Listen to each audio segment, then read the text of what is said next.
Just to be clear, Cooper walks on all four legs and has lots of golden fur. And he is the golden child in our family. And both of my daughters are very clear on who the favorite child is. Hi guys, nice to be with you today. I love the Entrepreneur Lecture Series. Of all the classes you guys take at BYU, there might be one or two that you take, like I wouldn't single out physical science or something like that, but there might be a class that you take that you say, really? When and where am I going to use this in my life? Just maybe that could happen. I believe that this class right here, half credit class, right? One credit. This is something that you're actually going to use in your life. So in the next 45 minutes that we're together, I'm going to try to give you some tidbits today, some information that will be very real and very applicable in your lives. Some nuggets, something that will really help you along the way, okay? I have some of my disciples here, people that are already putting some of it to work, so maybe we'll call upon you to validate. All right, so I teach classes here at BYU. Maybe next semester I'll be teaching BM 170. I just was asked if I would teach that, so Nick is a little busy with some other things. You guys taken 170 before? From Nick? A few of you? Wow, just a couple. Intro to Entrepreneurism, very cool class.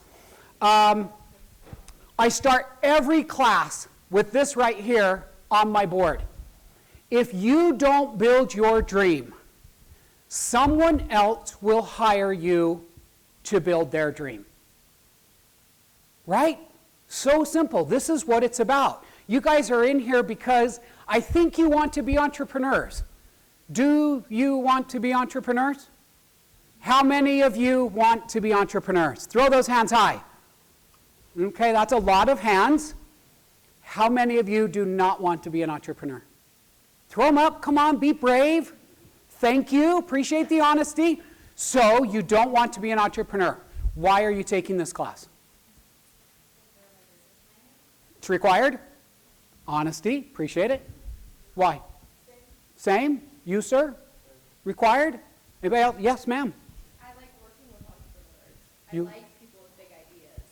And I like working with them. Okay. You like big idea people. Any other answers besides it's required? All right. I find it interesting that people are taking entrepreneur class and they're not going to be an entrepreneur. It's cool. I just want to know why. What? Yes, sir. As I was going to say, I don't want to be an entrepreneur, but the skills that you can learn from people that have been successful doing it are applicable in other aspects of business and life.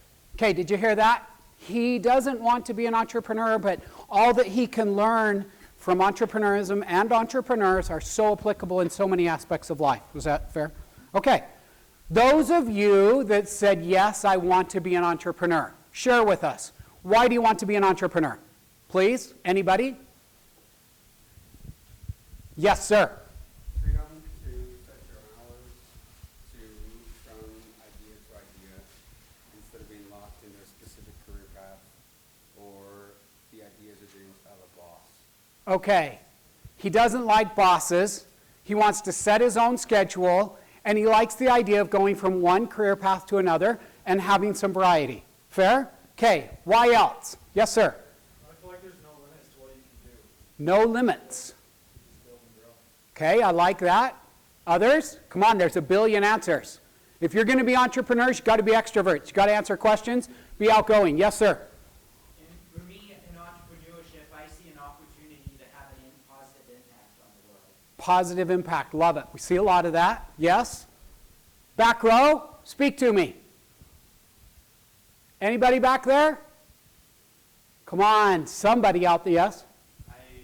My big thing is I want to be able to help people, and I feel like if I'm stuck in a job that's taking up all my time, I'm not going to be able to do that. Okay.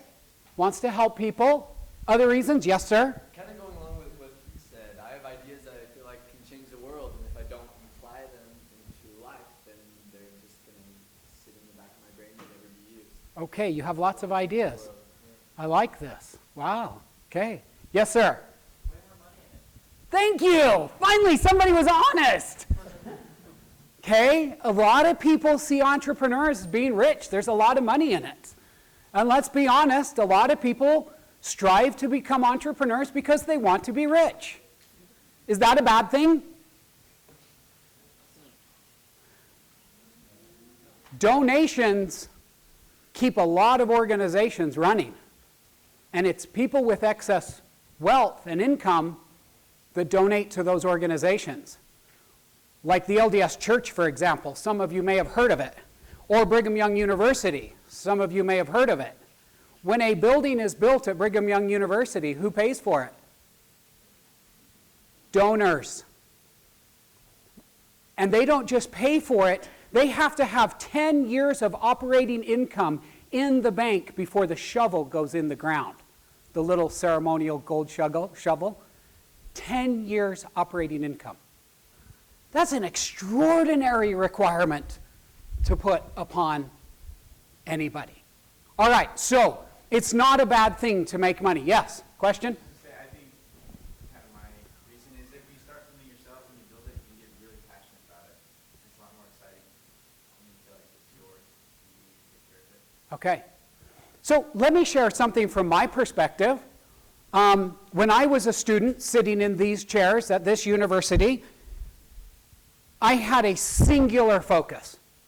I wanted to be rich. Nothing else entered my mind. You guys with all your altruistic viewpoints of wanting to change the world, super cool. Never entered my mind. I just wanted to be rich. If I helped people along the way, cool. But that was my 19-year-old mentality, okay? But let me tell you something about that workplace. You guys watch reality TV?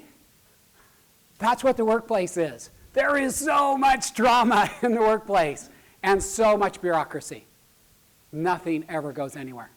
So to those of you that raised your hands and said, I want to be an entrepreneur because I want to move ideas forward, I want to make these things happen, you get to. My businesses move at a clip.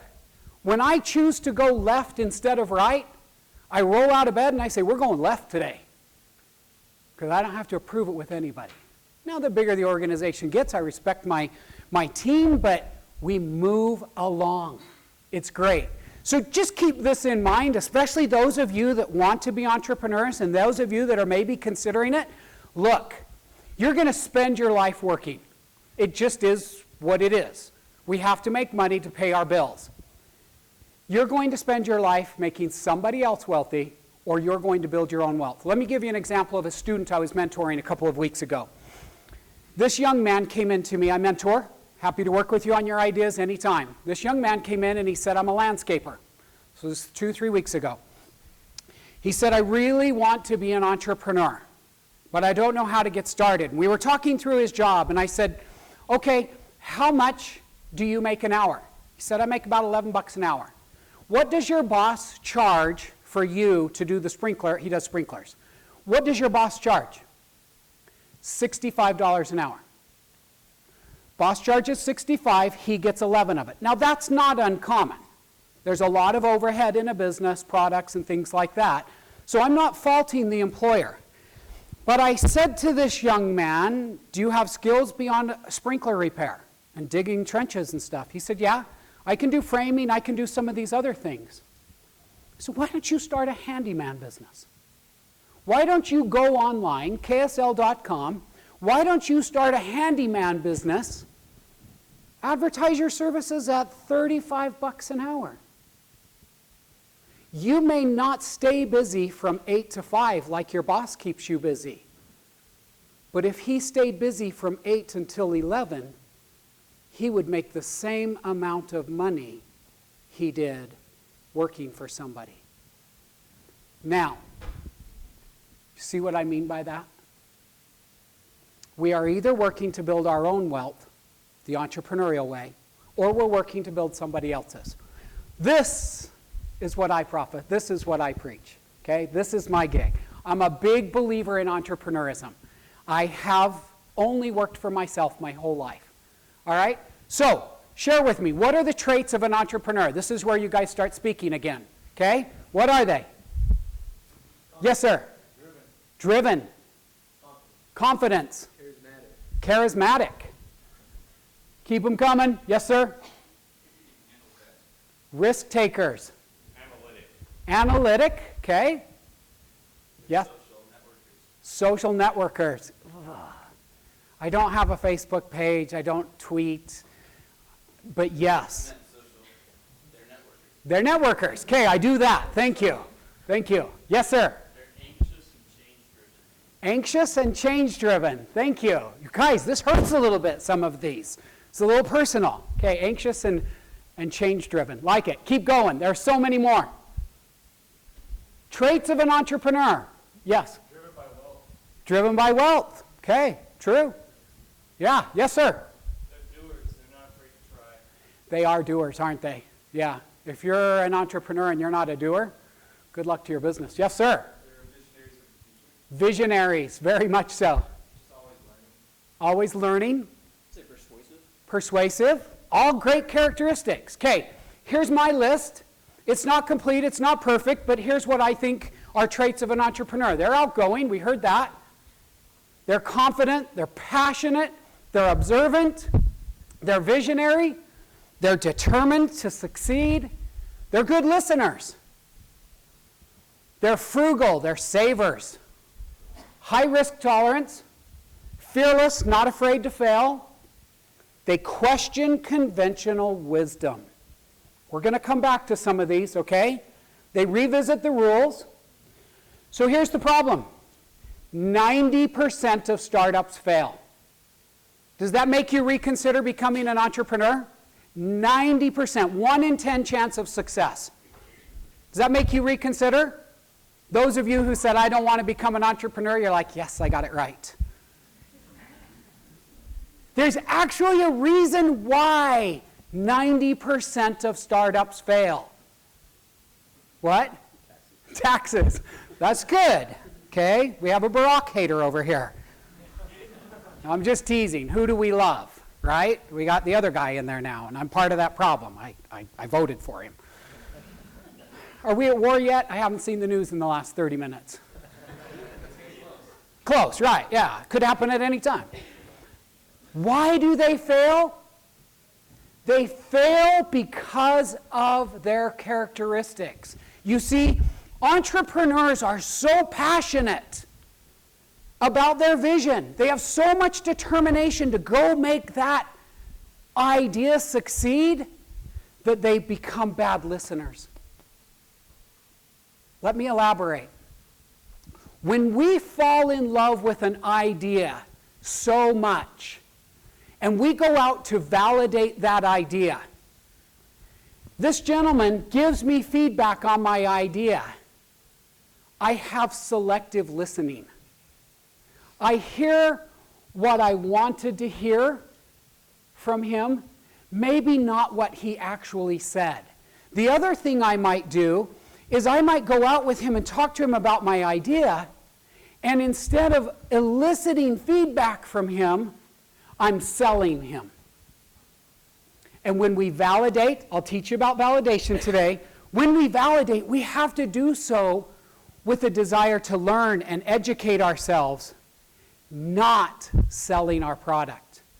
If we go out selling, or we're blinded to what we're seeing, deaf to what we're hearing, you're setting yourself up for failure. All right? So, got to be a good listener. Intellectual honesty, a willingness to face up to the facts rigorously, whether they prove us right or wrong. If we are proven wrong, the very best thing you can do is trash your idea and move on.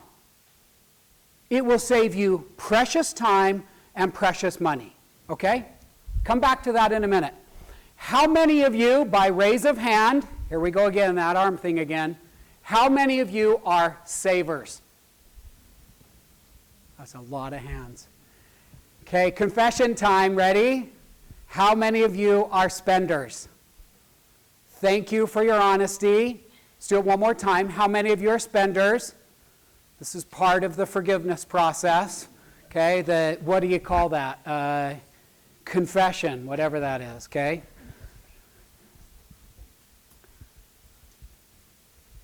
If you want to get ahead in life, the very best thing you can do is be a saver. Would you like me to repeat that? If you want to get ahead in life and rocket to success, you need to be a saver. Let me give you an example. Thanksgiving, middle 90s. You guys don't even know what it was. There were no dinosaurs at that time, okay? But back in the middle 90s, I had my wife and I, it's my wife right here, we had a window and door company, and we were at Thanksgiving dinner with her family, and her brother-in-law was in from Ohio. And he's talking about this business that he just got into. And he was sharing some really juicy numbers. And I sat and I listened and I listened and I asked an occasional question, but for the most part, I was just absorbing. The name of the business was Metabolife, and he had carts in malls selling this bottle of weight loss pills. I left Thanksgiving and I said, wow, it's a pretty big business. That's good. I got to my office Monday morning and I grabbed Taylor, one of my employees, and I said, Taylor, I want you to call every mall in the country. When they pick up, I want you to ask them, do you have a Metabolife cart in your mall?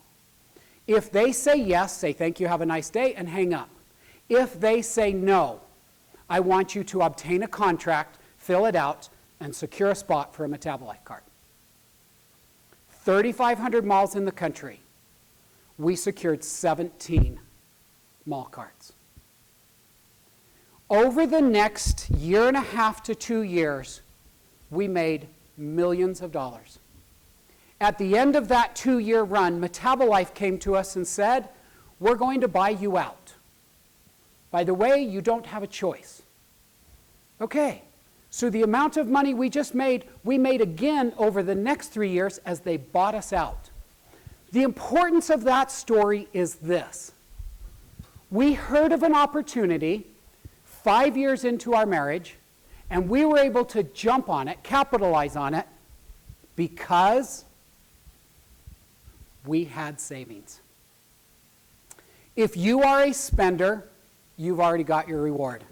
That fancy car parked out in the parking lot, those fancy sunglasses you're wearing, that's your reward. Here's the alternative. Listen really carefully. You are poor. Right? Right. Even if you're not, pretend you are. For the next 15 years, until you are 40 years old, remember, you are poor. Live poor. All the while, you're stockpiling all this money. You're not really poor, but to the outside world and in your mind, you think you're poor. But you are rich savings. Great book, The Millionaire Next Door. You know it? Awesome book. You don't live outwardly rich. You're stockpiling all this money so that when you go to Thanksgiving dinner and your dorky brother-in-law is talking about this idea, you can capitalize on it. I'm going to give you another nugget before we leave today about real estate. That's where you'll use that money, okay? But not yet. You guys, if you will save money, opportunities will come along, especially for those of you that will be entrepreneurs. But what I just shared with you pertains to non-entrepreneurs as well. Think about it. Your friends are all poor. You're going to be living at this time with young children. You're going to be progressing. The tendency is, I got a job, I got a new income. Let's go get a nice car. Let's go buy a boat. Let's go get a bigger house. As you do so, your income starts, your money decreases. Your savings decreases. If alternatively, with little kids, they don't need anything. Give them a couple popsicle sticks, they'll be excited and entertained for hours. Okay? So, we got 10 years of them being excited by, you go to a hotel room, they're more interested in the hotel room and playing in the hotel room than they are Disneyland. Okay? They're easily entertained is my point. You guys, you don't need a lot. And if instead you'll stockpile money, when you become 40 years old, you will be very comfortable and you will be able to live well thereafter. I'll tell you how in a minute. But that right there is one of the most important lessons I can share with you. Okay, those who save have, those who have get. Observant. Entrepreneurs, we are looking for something out there. We are looking for a pain. Okay? Because if we can solve a pain, monetize it, we can start making an income. We can start becoming rich. All right? But here's my problem with your generation. You guys walk around, not with your head in the clouds, but with your head in your phones. You are walking across campus like this. True or false? I sat in church a couple Sundays ago, and I looked out. I'm in a bishopric, and I looked out across the congregation. Everybody was on their phones. Not everybody. Half. Easily half of the people were sitting on their phones. Now, I'm not judging that that's not what you should be doing in church. My point is, you guys have your heads stuck in this so much. We need to identify a pain. And when we identify that pain and we come up with a solution for it, that's when we have an entrepreneurial opportunity. So here's a story of one of my students, okay? Matt Alexander, super cool kid. Matt is looking for a pain. He is focused on pains all day, every day. Awesome entrepreneur. Just recently graduated. Matt wakes up in the middle of the night to take care of some business. Walks in the bathroom, turns on the light, gets shocked by the light. Matt says, that is such a pain. That is such a pain. What do most people do? Their business and go back to bed. Not those of us in this room. We are freaks. We hear the word pain and we're like, wait a minute. Did I just hear pain? If I can solve this problem, I can make money. Seriously? Turning the light on in the bathroom? Matt decides, I'm going to solve this problem. So he comes up with an idea. He takes an LED light and he puts it around the inside of the toilet bowl. On the front of the toilet bowl is a little motion detector. So when you walk in the bathroom in the night, the toilet bowl lights up with a nice, soft LED light. In fact, he even made one that changes colors. Okay, cool, right? Perfect target for little boys, big boys too. It's called a Luma bowl. Matt has sold millions of Illuma bowls to Americans across the country. Matt has made millions of dollars, and I think he graduated a year ago. In fact, I think he just sold his business. Get it? We are looking for pains. That which everybody else blows off and says, that's such a pain, and just deals with it, we look for a solution to it. We monetize it, and we turn it into something big. Okay? Be looking for pains all the time. All day, everywhere. You want to find pains. Okay.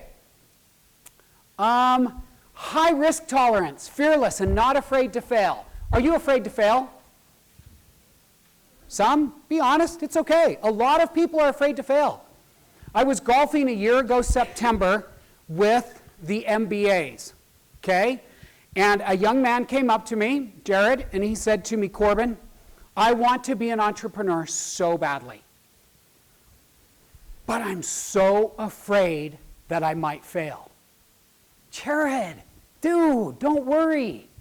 There is no need to worry about that. There's a 100% chance you're going to fail. It's a given. Don't worry, dude. It's like, what? Yeah, we fail. That's what we do. But the key is, anybody know? Nail it, then scale it. Fail what? Fail fast and fail cheap. That's the killer formula. For me, it was very different. I read Nail It, Then Scale It about 4 years ago. It's the textbook that I used for my class. But in all of the businesses that I've started, and I don't know how many, 5 dozen, 6 dozen businesses, a lot. My theory was, at-bats. I figured the more times I could get up to bat, I would eventually crack one over the fence. Okay, maybe we've cracked 4 or 5 over the fence.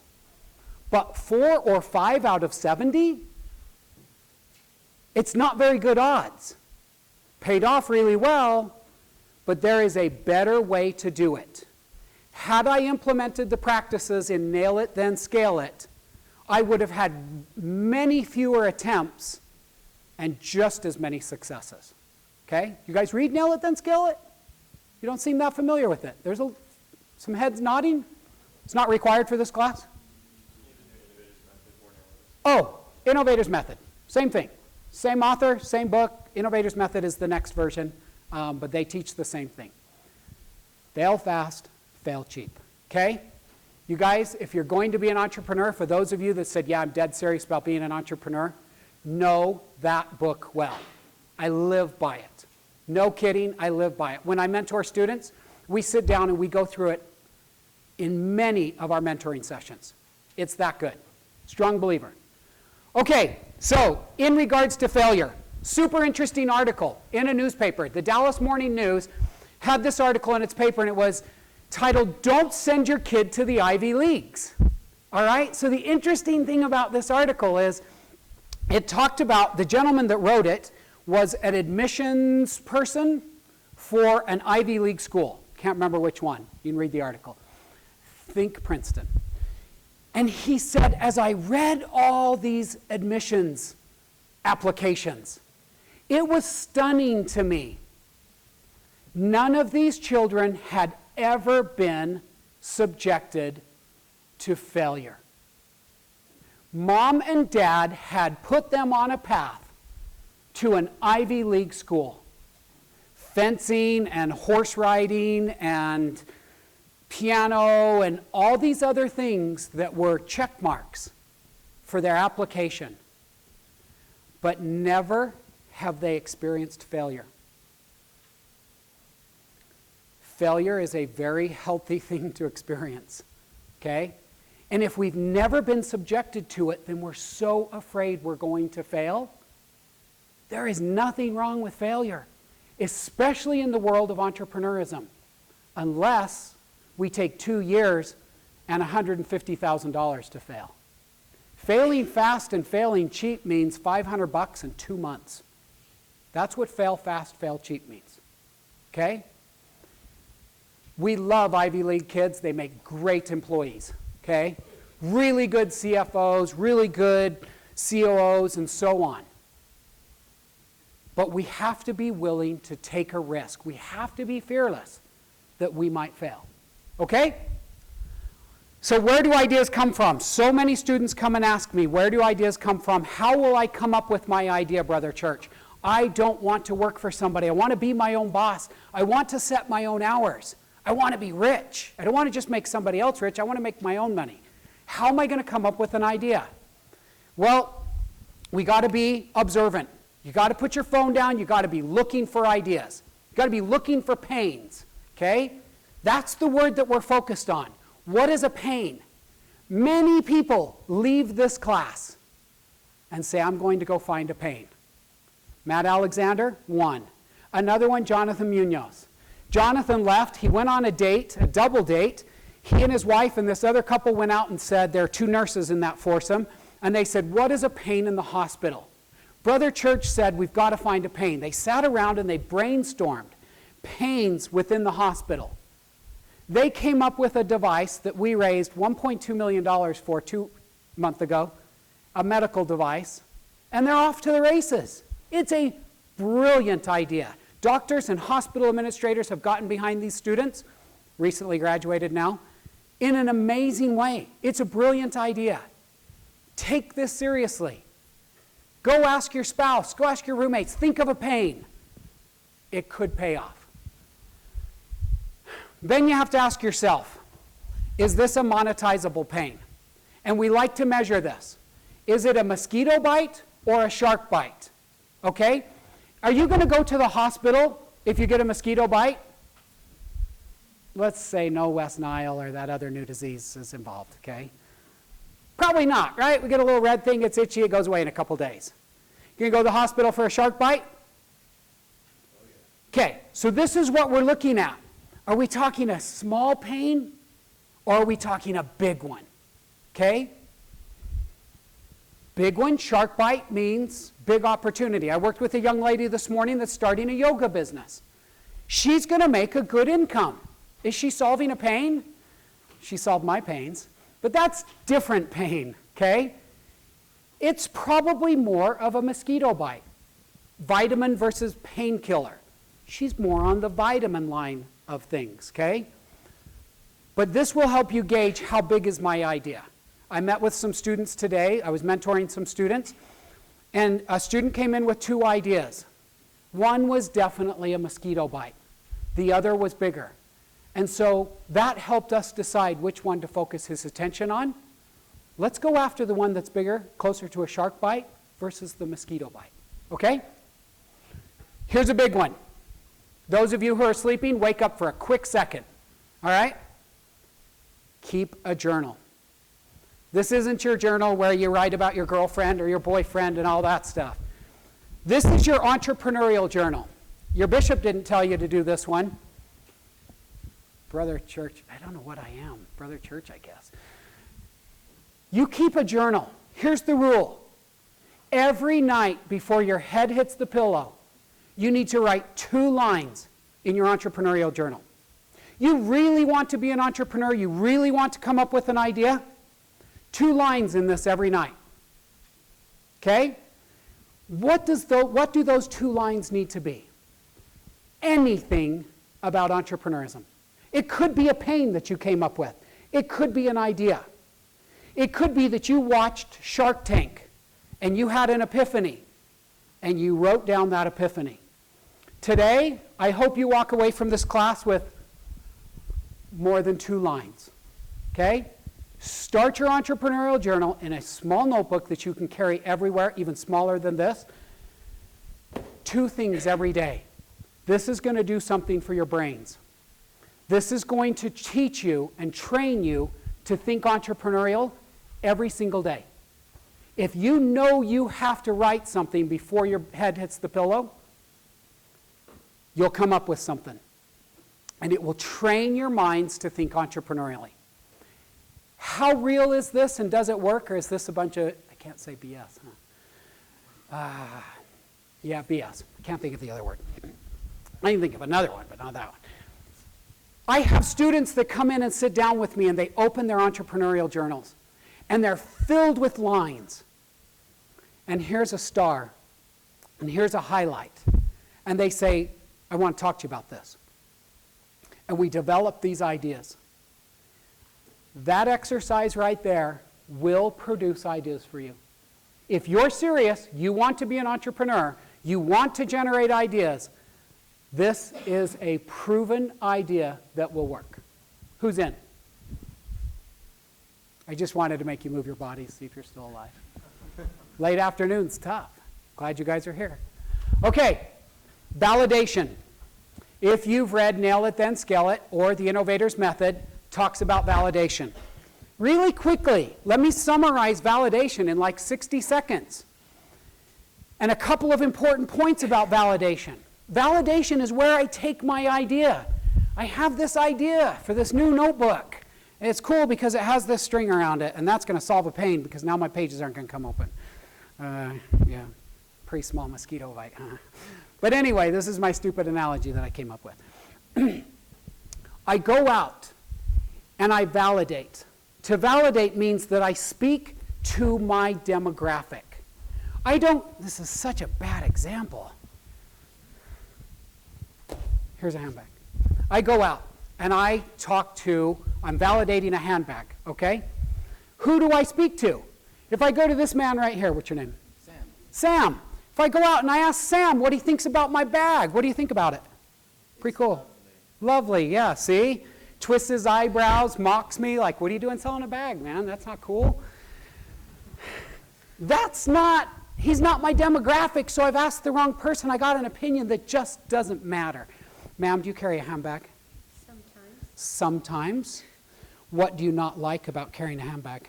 I don't like the next to my hands. Like I like the shoulder one. You like shoulder strap? Okay, what else do you not like about, why do you sometimes not carry it? Because it's heavy and kind of bulky, and I'd rather just like have my phone. Heavy and bulky and your phone carries so much, okay? Are there times when you do need a handbag? Yeah, like when I go to church on the scriptures and Okay.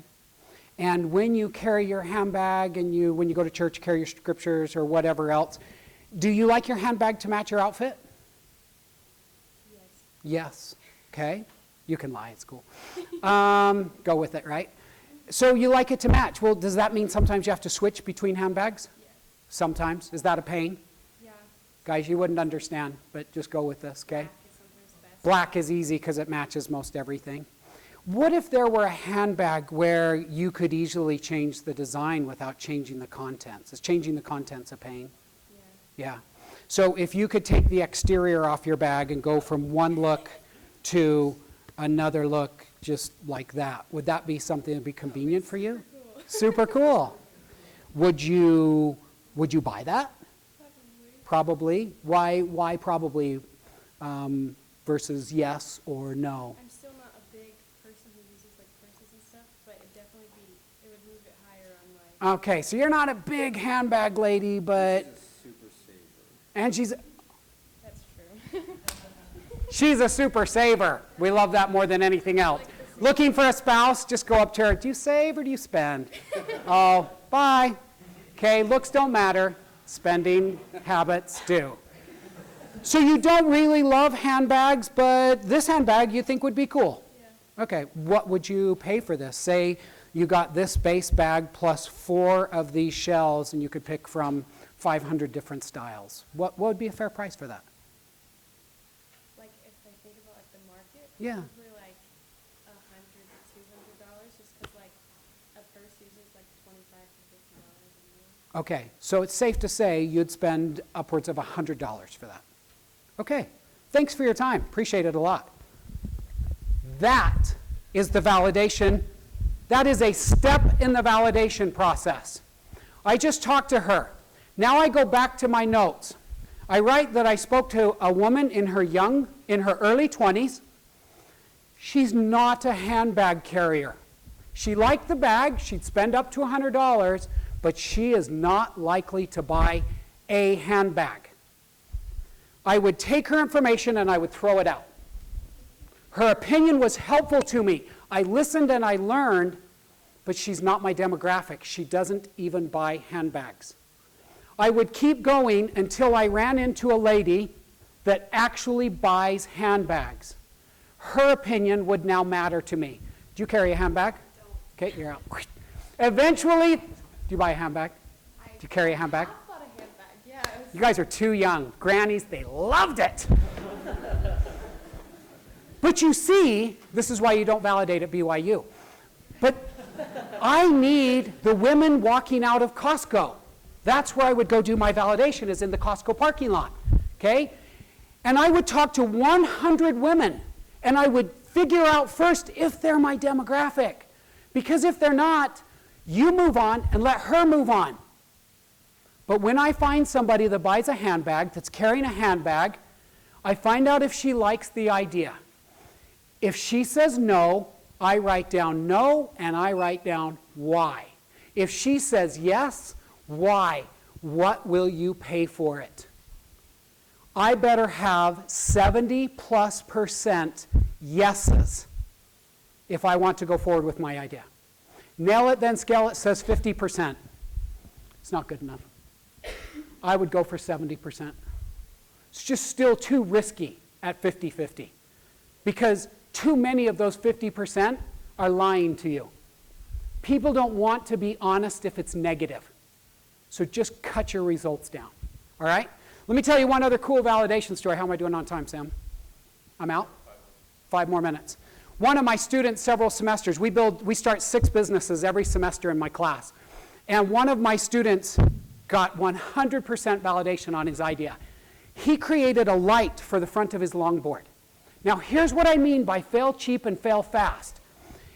He went to the store and he found a string of LED lights, a strip.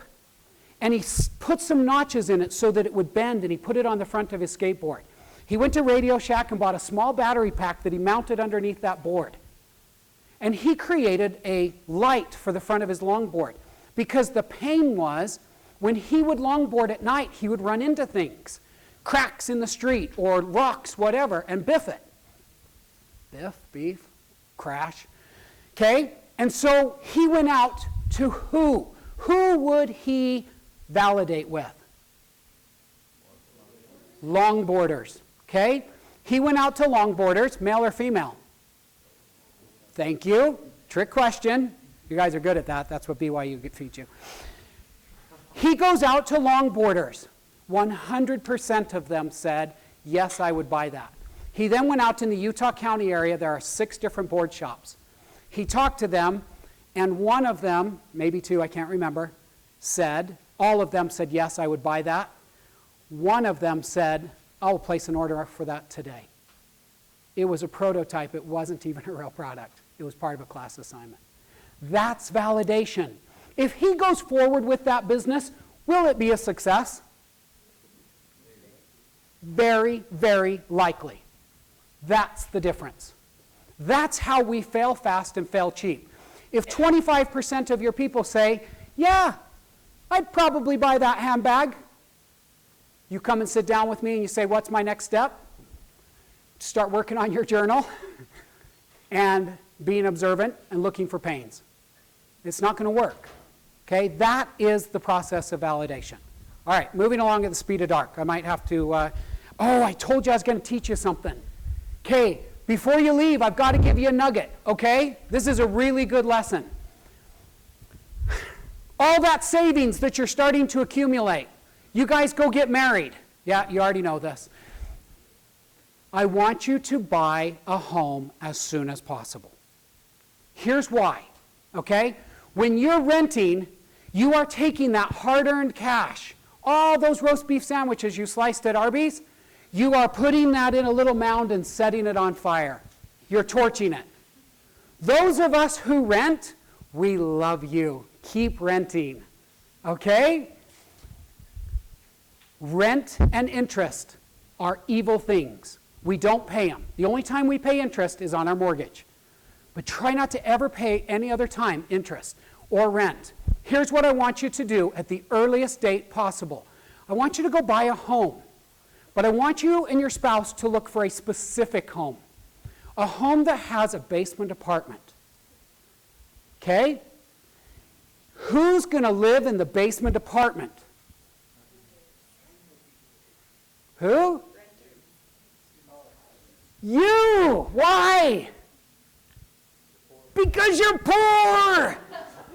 We're clicking! You live in the basement apartment. Do you know what you can rent that top floor for? Much more. How much can you rent that top floor for? $1,100. And what's your mortgage? A delta of $200. That makes your rent on the bottom floor $200. What can you get an apartment for? Married couples? $700, $800. Where's the other $600 going to go? Savings! We're going to stockpile hordes of money in savings. Do you know what else you can do? You get to write off the interest on the mortgage. So it just reduced your taxes. So really, you made money living downstairs. Now, we're stockpiling all this cash, right? You know what we're going to do in 2 years? Buy another house. What's going to be underneath it? No, because we're going to move out. We're going to move into the new house. And are we going to live on the top floor or the bottom floor? Where? Bottom floor. The bottom floor. But wait, we're getting rich. We don't have to live on the bottom floor anymore. We're still poor. We're poor until when? And by the time we're 40, how many houses do we have with basement apartments? Wrong. Because at the 10-year mark, we sold them all and we built an apartment complex. But wait a minute. We're entrepreneurs. We started a business over here, right? And so we started this business, and this business has grown to $10 million a year in income. So here's my job, but wait a minute. I just built a mini real estate empire. I am rich. I have income coming in over here that will meet my financial needs all the time. Downturn in the economy, no problem. Renters always rent. Did you get it? Here we were building our business, and yet we built a substantial secondary income, but we didn't work a job. That right there will equate to $10,000 plus a month if you will do exactly what I told you to do. Who's in? It's not enough hands. Who's in? Just do it, even if you're not an entrepreneur. Do what I just taught you. That will help you become financially independent and very wealthy at a young age. Okay, I know it's time to go. Let me finish with this. You guys, 3 things I want you to remember. We never, as entrepreneurs, jeopardize 3 things for the pursuit of the success of our business or wealth. Number 1, our integrity. We never jeopardize our integrity to make money. Number 2, our family. We never jeopardize our family for our success. I don't care how good your business is going. I have recently bought 2 homes from very wealthy people who went through a divorce and lost their shorts. They took their eye off the mark because they thought their business was so great and so important. It was more important than their family. Number 3 is your testimony. We never put our business above our testimony. I see so many people that make money, become confident and sufficient, have sufficient, don't think they need God or the gospel anymore. There is one ultimate goal in life. What is it? Not salvation. That is it. That's the BYU answer. But what are you striving for every day? Happiness. We just want to be happy. Keeping your integrity, keeping your testimony, and keeping your family is the secret to happiness. See you guys.